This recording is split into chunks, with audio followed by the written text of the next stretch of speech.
What's up, guys? So the market ended up falling much lower today.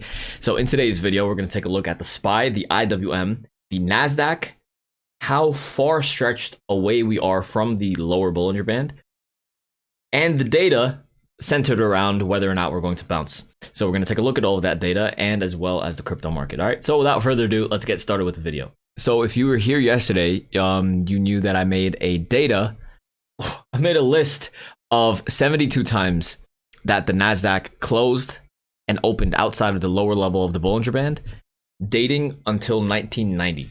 So what I found was there were at least 10 days where we didn't have a huge bounce the day afterward. All right. So I did more digging. So clearly, since today is one of those 10 days, right?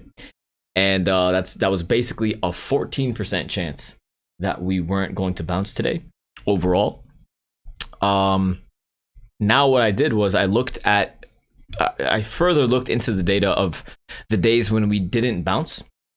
And what I found was there were essentially 8 different time periods. So some of the occurrences that happened, they happened consecutively after a few days. All right. So I'm going to bunch them into time periods. So for example, August 13th and August 15th, when, this is technically 2 different occurrences, but it's the same time period.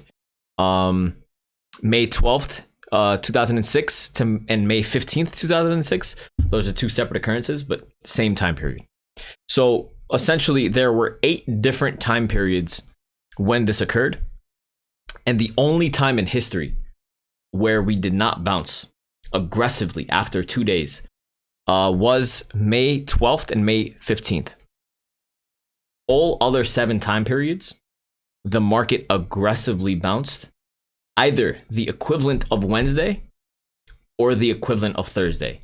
So essentially, let's look at it this week. All right. Monday, we opened and closed outside of the lower Bollinger Band.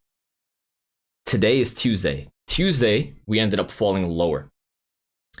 So now, according to the historical data that you guys are seeing right now,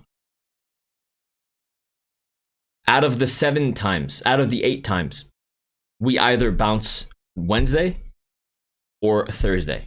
And there's only 1 time in history where we didn't bounce at all. So there is a very high likelihood that we will bounce by Thursday, essentially, because the market is extremely weak. But for now, let's go ahead and take a look at the 1 time where we didn't bounce, which is basically May of 2006. So we can see that we were very overextended here on both of these days, on the 12th and the 15th, 2 consecutive trading days. And then we had a little baby bounce and we ended up making a new leg lower, consolidated a bit lower, and then we ended up bouncing like weeks afterward. So this was the only time in history where we did not get an aggressive bounce afterward.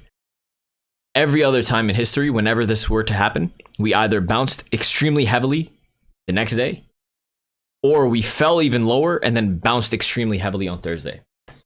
So technically, according to this data, then it makes sense for people to have been scaling into calls, for longer term calls, for at least a week out, today and tomorrow, because in anticipation of a bounce, either Wednesday or Thursday, today and tomorrow are days to basically scale into longs.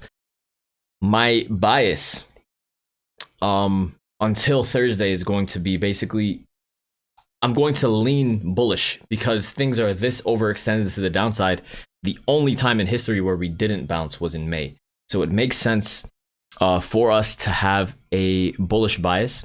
But of course, if we see that the market, so for today, for example, the market was churning through levels of support and there was a lot of follow through to the downside. If you would have simply just bought puts, if we would have simply just bought puts as the low of days were broken under, it was flowing like water today. So if we see a repeat of that tomorrow, we definitely have to start playing it that way. But specifically, today and tomorrow are good dip buying days opportunities for a potential bounce on Thursday, because there is basically a 1 in 8 chance that we don't bounce at all. And that is very, very unlikely. There's basically it's basically the one time in history where we don't get a bounce at all out of the 72 times. Basically, if we count this as one time period, there were 72 different times where this happened. And basically, if this counts as 2 out of the 72, but that is that is a very, very low number. So that's why I'm basically going to be leaning bullish for the next 2 days. So now if we look at the daily on the NASDAQ, we can see that we basically closed very far outside of the lower Bollinger Band. I think it would be a blessing if we ended up opening once more outside of the lower Bollinger Band, because then that would really, really solidify a really, really good dip buying opportunity, in my opinion. I don't know if we're going to get a repeat of May of 2006, but it's always good to have that in the back of our minds, but the odds are in our favor. May is the only time in history where we didn't get a bounce. So it's important to know, but the odds are in our favor for a good bounce by Wednesday or Thursday. And that's what I'm going to stick to. So essentially, I'm looking for a red open again, and hopefully we open outside of the lower Bollinger Band. Things should be very interesting if that were to happen. We can see that obviously 300 and 299, the same key psychological levels are very, very important on the NASDAQ. The MACD so the MACD is showing a lot of weakness. This is the issue. The market is still showing a lot of weakness. This is like the type of weakness that we can see like 294 tomorrow. That's a lot of weakness that we're still seeing in the market.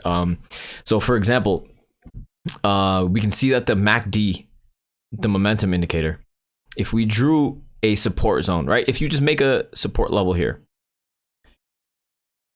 back here on August 24th, we were trading up at 313. We just now broke this level of support on the MACD, and the NASDAQ is trading almost at 300. So this is very, very weak. There's still a lot more room to go to the downside before things get very, very overextended on the MACD for the NASDAQ. And basically, if we continue falling at this rate, we can see 290. We can see 290 potentially. And if this is a repeat of May, we can see 290. And this would be a time where Thursday we don't bounce. So it's important to understand that. But essentially, the indicators are showing a lot of weakness. But we are very, very overextended to the downside now, algorithmically. But there is a lot more money circulating around, and there are a lot more players internationally. So it's going to be interesting to see how the market responds this week. It's going to be it's definitely going to be very, very historical. So there's that for the NASDAQ. Let's take a look at the SPY. So we're just going to go through this very quickly. So the SPY is obviously not as overextended to the downside as the NASDAQ is. And the same key levels of support, 396, 395, 393, then 390 are going to be levels of support. And similarly, we can see that the MACD on the SPY also just broke lower. So there's a lot more room to go on the SPY as well. And then, of course, the IWM is now just touching the Bollinger Band lower level. So the IWM has been the biggest winner. You know, in terms of strength, the NASDAQ and the SPY are trading much lower in relative. So similar MACD structure, we just broke lower today. But yeah, I mean, there's still a lot more room to go on all three indices. But the odds are in our favor that either tomorrow and Thursday we have a good chance of a bounce. All right. And really, that's that for the stock market. There's not much more macro news, important macro news that's going to occur this week. And yeah, that's really it. Let's take a look at the crypto markets. So this is obviously very, very bad for Bitcoin. This is a daily chart of Bitcoin, and this is clearly just acting as a very, very clear level of resistance. We closed right at it, opened right at it, and then rejected. So, and we wicked above and rejected. So this is clearly not that bullish. If we get a close above essentially 19,900, maybe 19,800, this can continue falling. This could continue going higher, but it depends on today's close, in my opinion. If we get a close above 19,000, 7 to 800, this is still a good opportunity to go long, which is pretty interesting. So yeah, that is actually pretty interesting. If this momentum can continue, we could actually break above this high and break above 20 and actually retest 21. That would be actually pretty interesting. It looks pretty good. So yeah, I mean, essentially that's that for the crypto markets. That's that for the overall stock market. I hope you guys enjoyed today's video. Make sure to like, comment, subscribe, do all that good stuff, and I will see you guys tomorrow. Thank you.